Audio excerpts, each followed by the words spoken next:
This program has been brought to you by Durango Party Rental. We put it all together perfectly. Durango School District 9R could ask voters to approve a tax increase in November 2019 to fund a significant capital improvements program to repair deteriorating facilities and build new schools. The district held the first meeting of its new long-range planning committee to determine district priorities for renovations and new construction projects to serve the district's needs for the next 30 years. The district last developed a long-range facilities master plan 18 years ago, which resulted in a successful $84 million bond referendum to renovate and expand every school in the district. District officials say it's now time to develop a new plan because population growth and deferred maintenance and renovation needs are outpacing district resources.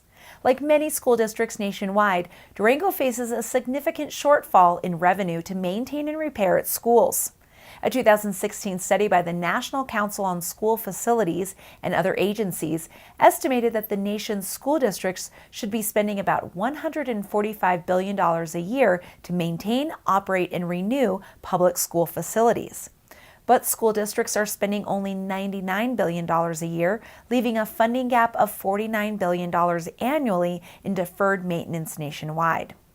9R Facilities Director Ed Webb told the Long Range Planning Committee that Durango should be spending $5.8 million a year on maintenance and repairs, but it's actually only spending $1.2 million, a gap of more than $4 million annually.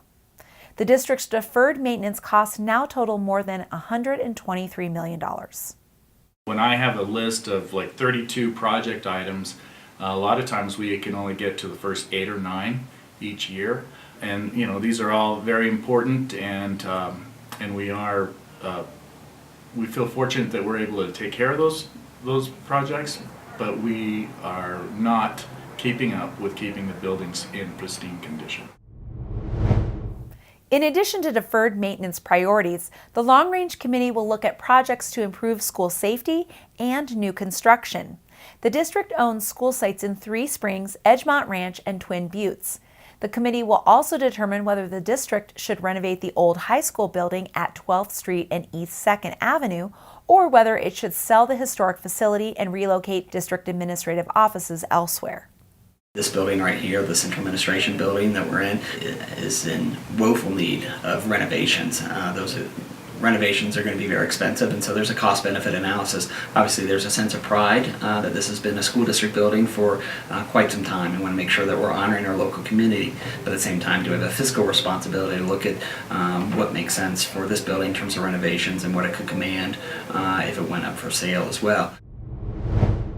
While the Long Range Planning Committee analyzes district data, the Colorado Department of Education also will conduct an analysis of all 9R buildings to assess suitability for education programs, safety, and maintenance needs. The state study, along with projected population growth, will be used to set priorities for construction. Once the first draft of the plan is completed, the district will take it on tour in early 2019 to gather public comment and make modifications based on community input. After that process is completed, the district intends to ask voters to approve a bond referendum on the November 2019 ballot to fund the maintenance and new construction priorities identified in the plan.